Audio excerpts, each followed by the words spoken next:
Hi అమ్మ, ఎలా ఉన్నారు? నువ్వులు కారం వేసి దొండకాయ ఫ్రై చేసేద్దామా? రండి, టేస్టీగా తినేద్దాం.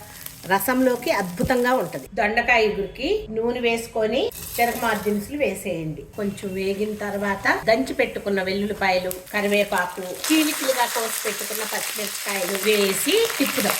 దొండకాయ ముక్కల్ని చిన్న చిన్న ముక్కలుగా కోసి కల్లుప్పు వేసి ఇలా గట్టిగా పిసుక్కొని ఇలా నొక్కి ఇలా బౌల్లో వేసుకుందాం. కోసి ఉప్పు వేసి పిసికి పెట్టుకున్న దొండకాయ ముక్కల్ని వేసేయండి. ఒక్కసారి తిప్పి మీడియం ఫ్లేమ్లో పెట్టి మూత పెట్టుకుందాం.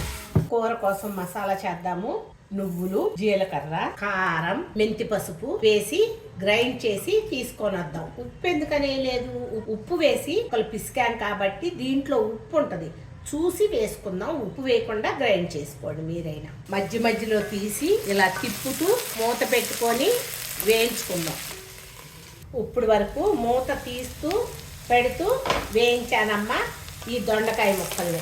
చూడండి, ముప్పావు వంతు వేగిపోయింది. ఎందుకంటే ఇంకా మూత పెడితే మెత్తగా అయిపోతాయి. కొంచెం పొడి పొడిలాడుతూ వస్తే టేస్ట్ బాగుంటుంది. రసంలో కానీ పప్పుచారుల్లో కానీ వేసుకుంటానికి ఈ టేస్ట్ చాలా బాగుంటుంది. ఇప్పుడు మీడియం ఫ్లేమ్లో పెట్టండి, మూత తీసి వేగింది. ఫస్ట్ ముక్కలు మగ్గినాయి మనం మూత పెడితే. ఇప్పుడు ఈ ముక్కలన్నీ వేగినాయి కూడా. గ్రైండ్ చేసి పెట్టుకున్న మసాలా వేసి తిప్పి ఉప్పు చూసుకోండి.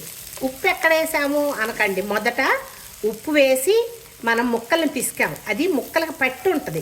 అందుకని ఈ టైంలో చూసుకోవాలి ఉప్పు. నాకైతే ఉప్పు వేయాల్సిన అవసరం లేదు, సరిపోయింది. ఉప్పు చెక్ చేసుకొని వేసుకోండి. అసలు దొండకాయ ముక్కలు ఎందుకు పిసకాలి అని చాలా మంది అనుకుంటారమ్మా. దొండకాయలో దోషం ఉంటుందంట, ఆ మతిమరుపుని తీసుకొస్తుందంట ఆ గుజ్జుంటే అని నాకు మా పెద్దలు చెప్పారు. అది ఎంతవరకు నిజం అవునో కాదో తెలీదు. అందుకని నేను ఇలా పిసుకుతా.